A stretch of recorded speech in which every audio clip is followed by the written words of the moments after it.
amigo da TV Profissão, mais um programa Direito e Cidadania com o advogado Misael Caetano. Muito obrigado a você que me acompanha aqui pela Super TV Profissão, canal 13, 13.1, 13.2, 13.3, os amigos que me acompanham na TV Lumen e também aos amigos que me acompanham nas redes sociais. Eu vou mandar um abraço para o cidadão, meu querido amigo César Bogo. César Bogo, ele é o cabeleireiro, o cidadão que corta meu cabelo, que faz a famosa escovinha. Homem também faz escovinha, viu, gente? Obrigado, César. Se você quiser falar com o César, vai ali na Galeria Hits, na rua 15 de novembro, ali no térreo, que o César é um grande profissional. O tema escolhido de hoje, do programa de hoje, de mais um programa Direito e Cidadania, é economia. Né? Economia é um tema de suma importância. Eu falo para os meus amigos que nós, como cidadãos, o primeiro tema que todo cidadão tem que discutir é a economia. A economia é que traz comida para o bolso do cidadão. É a economia que estuda as questões da inflação, é a economia que estuda geração de emprego. Enfim, economia é muito importante em todos os aspectos. É óbvio que numa sociedade, outros assuntos como saúde, segurança, educação, moradia, os chamados direitos sociais têm o seu valor. Mas governo bom é governo aonde a economia vai bem. E para falar sobre esse assunto, eu convidei o Arthur Pentanha, que é formado em Ciências Econômicas pela Federal em 2015. Ele é mestre em Desenvolvimento Econômico pela Federal em 2017 e 2018. Trabalhou na ExxonMobil por 5 anos e 2 meses. E o Arthur, ele tem um conhecimento muito grande, é um estudioso da economia, apesar de ser jovem, não tem cabelo branco ainda. Arthur, muito obrigado por participar, por aceitar o convite para falarmos de economia aqui no programa Direito e Cidadania pela Super TV Profissão, Canal 13. Bom, muito obrigado, Misael, pelo convite. É sempre um enorme prazer conversar contigo. E queria também mandar as saudações aí a todos os telespectadores. Obrigado, viu, Arthur? Arthur, faça um pequeno conceito da economia e da sua importância para o desenvolvimento do mundo, das sociedades principalmente. Mesa, eu acho que você introduziu a questão muito bem. A economia ela é tão importante porque, no final das contas, ela é o que determina se o cidadão ele vai ter comida para botar na mesa, né? Então, a economia ela é nada mais, nada menos que o estudo do comportamento das pessoas dentro do ambiente econômico e também o estudo dos agregados macroeconômicos, né? Que são essas coisas que a gente escuta no jornal e às vezes as pessoas não sabem o que é, né? Por exemplo, PIB, juros, inflação, desemprego. Esse, grosso modo, é a área de estudo da economia. Para chegar ao PIB, todos esses conceitos aí são importantes para se chegar ao PIB de um país. Sim, exatamente. O Arthur, 3 homens, né, foram importantes para a formação do pensamento econômico. Eu estava garimpando esses dias em sebo e eu achei lá um livro com o pensamento desses 3 homens, que é o Adam Smith, o Karl Marx e o John Maynard Keynes.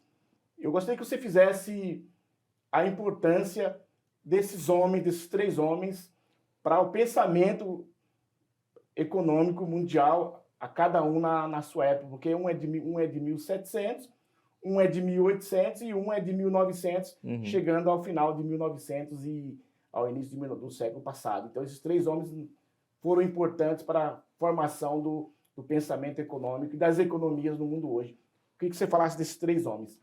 Alguns contestam, uns defendem o Adam Smith e o pensamento do liberalismo econômico, outros defendem o Karl Marx, outros, como eu, defendem o John Maynard Keynes, mas eu acho que é importante que as pessoas saibam sobre o histórico desses 3. São 3 economistas, né, ou filósofos. Sim, sim.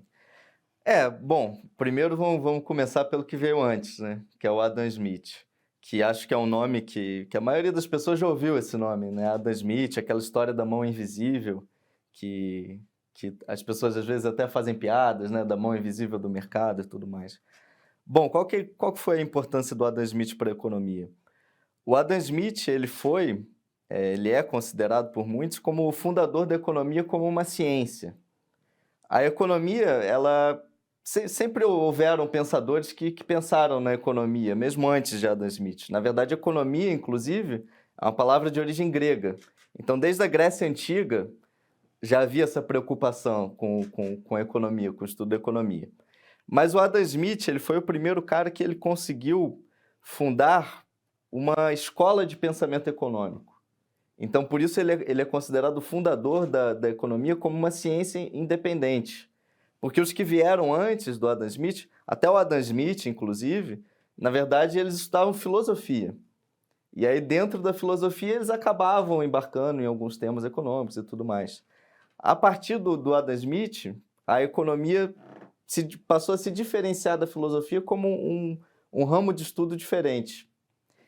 E o Adam Smith fundou essa primeira escola de pensamento econômico, que foi a escola liberal clássica, que é um tanto diferente da liberal... O que é o liberal clássico?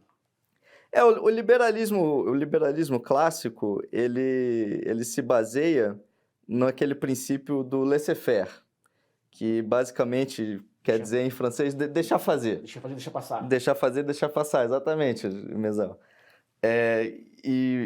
O Adam Smith, quando ele escreveu o livro dele mais famoso, né, que serviu de base para a fundação dessa escola de pensamento econômico, ele falou sobre isso, que ele tem uma passagem muito famosa que ele cita que o padeiro ele não faz pão porque ele quer, porque ele é bonzinho. O cervejeiro ele não faz cerveja porque ele quer. Ele faz porque ele precisa e cada um buscando o seu próprio interesse, isso acaba beneficiando a todos, porque cada um faz a sua parte, né, digamos, exerce o seu ofício e aí todo mundo acaba se beneficiando.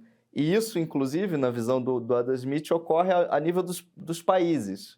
Cada país se especializa, faz aquilo que é melhor e com isso vai ficando mais rico. Arthur, mas o Adam Smith ele não queria que o Estado intervisse na economia, né? Não. Mas assim, é bem diferente o pensamento do Adam Smith, é bem diferente do pensamento do que a gente chama hoje de neoliberais, né? Que é esse liberalismo que veio a partir da década de 70, final da década de 70, década de 80, com o Ronald Reagan, com a Thatcher, é totalmente diferente. Helmut Kohl. Arthur, e a importância do Karl Marx para a formação do pensamento econômico que nós estamos vivendo? Sim. O Marx, todo mundo também é um cara que todo mundo conhece de nome, né? Que ele fundou também uma escola de pensamento muito importante. Não só para a economia, ele foi também um sociólogo muito importante. Inclusive, ele fez contribuições que influenciam o estudo da história até hoje e tudo mais. Dentro do âmbito econômico, a grande contribuição dele, ele pegou uma teoria que tinha vindo de um economista liberal do início do século XIX, que se chamava Davi Ricardo, que é a teoria do valor-trabalho, que basicamente diz que todo valor ele é gerado através do trabalho, né? Como que faz você definir um preço de uma coisa? Quanto mais trabalho você agrega naquilo, maior tende a ser o valor daquilo, né? E a partir dessa teoria do valor-trabalho do Davi Ricardo, Marx desenvolveu aquilo e criou a teoria da mais-valia, que é um negócio também que acho que... Bonito, né? Que muita gente conhece, que é aquela ideia... Contesta, né? Tem gente que contesta também. A economia, Mesal, fazendo um pequeno parênteses, sempre há muitas divergências. Então, é difícil você achar dois economistas que concordem assim, sobre tudo. Sempre vai ter... Você vai juntar dois economistas, eles vão ter divergências, entendeu?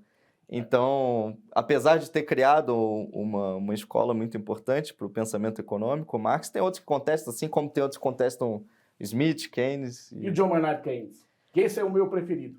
É o meu preferido também, diga-se de passagem. Bom, o Keynes, ele escreveu a grande obra dele, que é a Teoria Geral do Juro, do Emprego e da Moeda. Ele escreveu um pouco após a Grande Depressão de 1929, que é um episódio também que bastante conhecido na nossa história, que foi uma crise econômica fortíssima que aconteceu nos Estados Unidos e afetou o mundo inteiro, Até né? o Brasil também queimaram o café, né, Arthur? Exatamente, o Getúlio Vargas, na época, teve um episódio muito famoso que ele comprou toneladas e toneladas de café e Mandou queimou, queimar. mandou queimar. Queimar em Santos, né? Porque os preços estavam Baixo, tão né? baixos que era melhor queimar para ver se o preço dava uma levantada do que tentar vender naquele valor. Enfim, e após essa Grande Depressão, o Keynes ele escreveu essa obra dele, que marcou um ponto de inflexão muito importante na história da economia, na história do pensamento econômico, porque ele rompeu com a escola liberal. E o Keynes, ele era um cara que vinha da escola liberal. Ele era um cara que entendia muito de economia, era respeitado. Então, assim, quando ele escreveu aquela obra, aconteceu o que a gente chama de uma revolução científica. O que é uma revolução científica? Dentro do contexto econômico, é quando uma escola econômica ela é suplantada por outra. Então ali E é foi... normal, né, isso aí, né? Isso acontece de tempos em tempos. Então ali foi o declínio, né, o final da escola liberal clássica e a ascensão da escola keynesiana. O Arthur, assim, em termos práticos, o que o John Maynard Keynes orientou para o presidente americano, salvo engano, era o Franklin Delano Roosevelt, não? Roosevelt, O que ele orientou para fazer? Mas você sabe que é interessante isso, Misael, que na verdade a obra do Keynes ele escreveu após o Roosevelt, como você bem citou, ter feito muitas daquelas medidas que depois foram justificadas pela obra do Keynes. Então, na verdade, de certa forma, o Franklin Delano Roosevelt foi um predecessor. Mas na prática, o que ele fez, que é para as pessoas saberem? Sim, né? sim, claro. Já chegamos lá. É o seguinte, porque segundo a escola liberal clássica, e até hoje em dia os neoliberais, eles acreditam que a economia ela se ajusta automaticamente. É como você disse, o Adam Smith ele não queria que o governo intervisse na economia. Simplificando bastante, é isso, entendeu? Então, assim, quando tinha uma crise econômica, você não precisava se preocupar porque as coisas iriam se ajeitar automaticamente. O Keynes ele rompeu com essa ideia, porque, segundo ele, isso não acontecia. Em momentos de crise, como aquele que eles estavam vivendo naquela época, por causa da Grande Depressão, o governo tinha que chegar e gastar, botar dinheiro na economia. Porque aí o desemprego passava a diminuir e tudo mais, e a economia voltava ao seu ritmo normal. E deu certo isso, né? Deu certo, né? com Porque os certeza. Estados Unidos se levantou e o mundo também se levantou. Sim. Arthur, e qual deve ser o papel do governo em uma economia? Essa daí também é uma pergunta que os economistas, de modo geral, eles discordam muito entre eles, né? Mas eu acredito, Mesael, que assim, o papel do governo numa economia é gerar desenvolvimento, além de gerar crescimento. Porque, assim, a economia ela pode crescer, mas ela pode crescer sem gerar desenvolvimento. Por exemplo, aqui no Brasil, a nossa economia ela não é uma economia rica, nós somos um país pobre ainda, mas além de ser um país pobre, nós somos um país altamente desigual, muito desigual. Nós estamos entre os países mais desiguais do mundo. Então, por exemplo, eu entendo que é o papel do governo interferir para quebrar com essa desigualdade, gerando políticas de distribuição de renda, como a gente teve, né? Bolsa Família, que agora teve e tem, né? Bolsa Família, que agora virou, acho que Auxílio Brasil, se eu não me engano. Os impostos são muito importantes também nessa questão, que é uma coisa que aqui no Brasil a gente tem de muito negativo, porque os impostos aqui no Brasil são regressivos, ou seja, o rico acaba pagando menos imposto do que o pobre, porque o imposto aqui no Brasil ele é muito concentrado no consumo. Como o pobre consome mais do que o rico, proporcionalmente, o pobre não tem como ter poupança. Tem que comer, né? Tem que comer, exatamente. Investir, né? Tem que pagar as contas, tem que pagar aluguel. Então, como a carga tributária é concentrada no consumo, acaba que aqui no Brasil o pobre acaba pagando mais imposto proporcionalmente do que o rico. Então, dessa maneira, o nosso Estado ele acaba, ao invés de atenuar a desigualdade, ele acaba aprofundando a desigualdade. Arthur, uma discussão muito grande. Mais Estado, menos Estado ou Estado que precisa interferir de maneira adequada na economia? Olha, tem uma... Paulo Bonavides, essa teoria, Estado social, Estado... Uhum. Mesael, na minha opinião, eu acho assim que o Estado não tem que ser nem pequeno nem grande. Necessário, né? Tem que ser o Estado necessário, exatamente. E tem que ser um Estado forte, mas não obeso. Porque, assim, eu acho que fica num fla-flu, às vezes, A discussão, que não chega a lugar nenhum. social, né? Exatamente. Por exemplo, privatização. Vamos botar aqui um exemplo que todo mundo conhece. Sempre que vão privatizar alguma coisa, fica aquele fla-flu. Aí de um lado fica os liberais, não, porque tem que privatizar tudo, não sei o quê. E do lado o pessoal, não, porque não tem que privatizar nada. Não, mas peraí, mas faz sentido ter uma empresa estatal? Porque, veja, existem mercados que realmente não faz sentido você ter uma empresa estatal. Por exemplo, vamos botar aqui um exemplo bem bobo, assim, digamos. Produzir manteiga. Por que você vai precisar de uma estatal para produzir manteiga? Produzir leite? Enfim, alguma coisa assim. Viagra.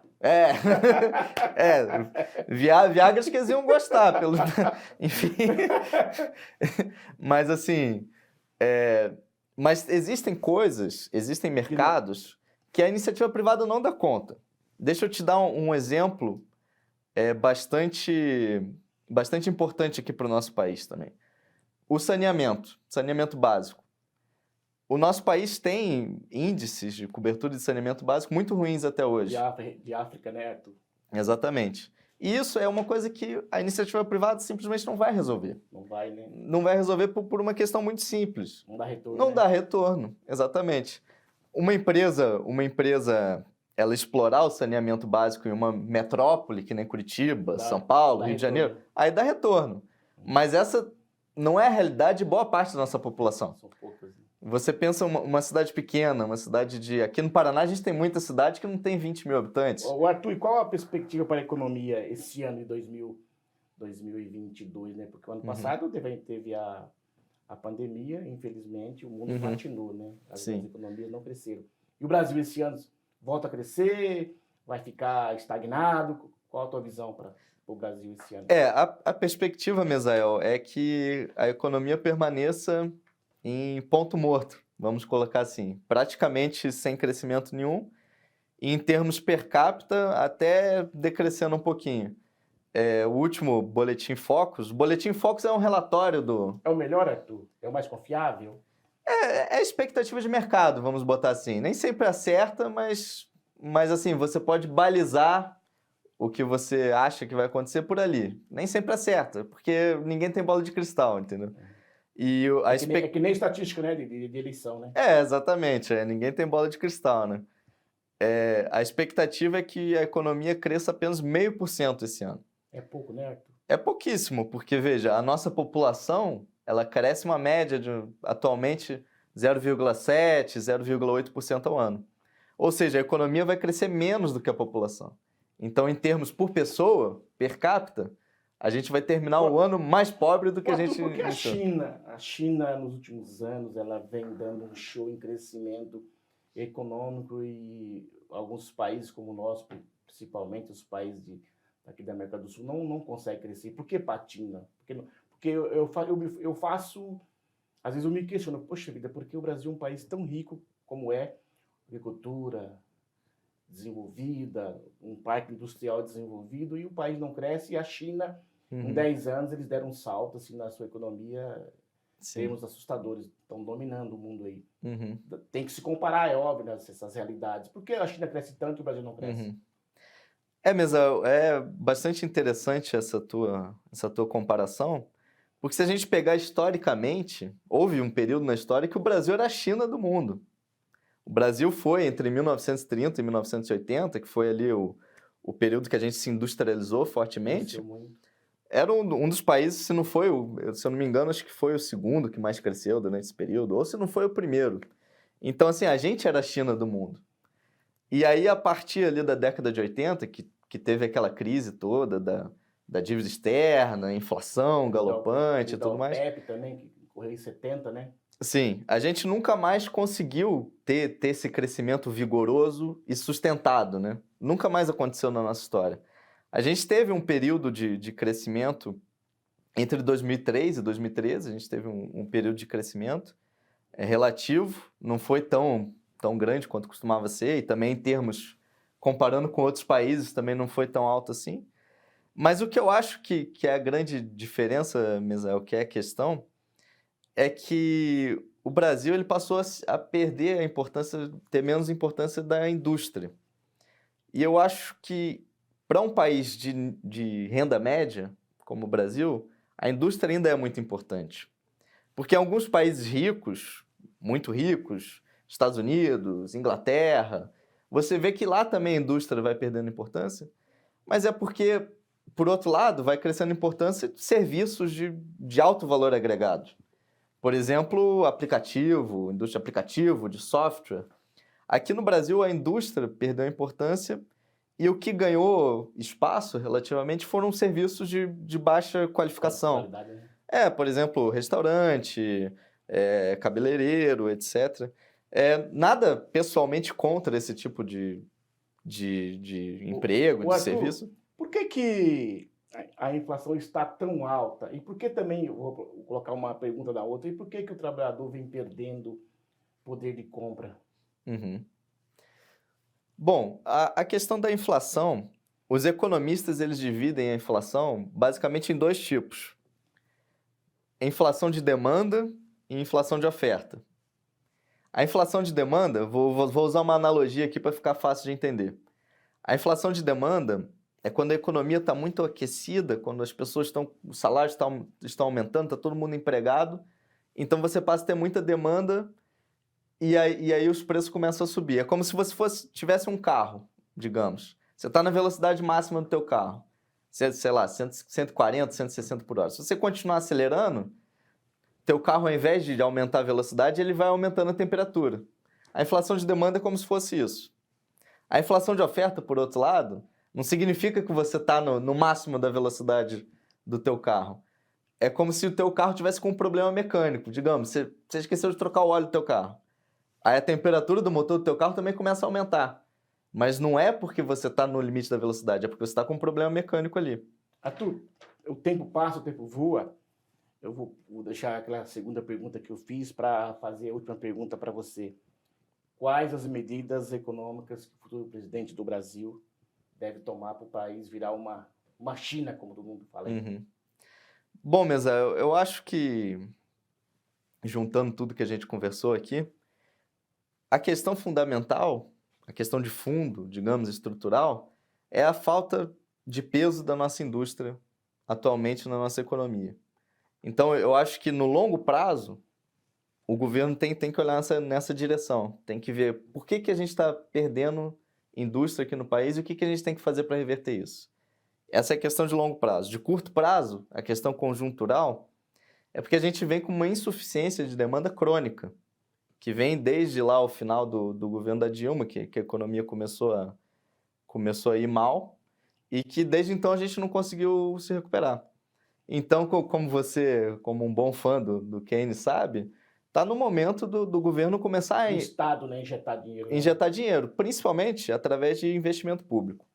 Porque o investimento público é o gasto do governo que tem o maior efeito O multiplicador. Arthur também subiu os salários também, né, Arthur?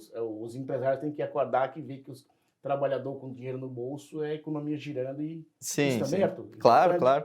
Mas isso, Mesal, é muito mais uma consequência do que uma causa, entendeu? Porque a partir do momento que a economia ela começa a andar num ritmo bom, os empresários eles são obrigados a ir aumentando os salários, porque senão eles não acham gente para trabalhar para eles, entendeu?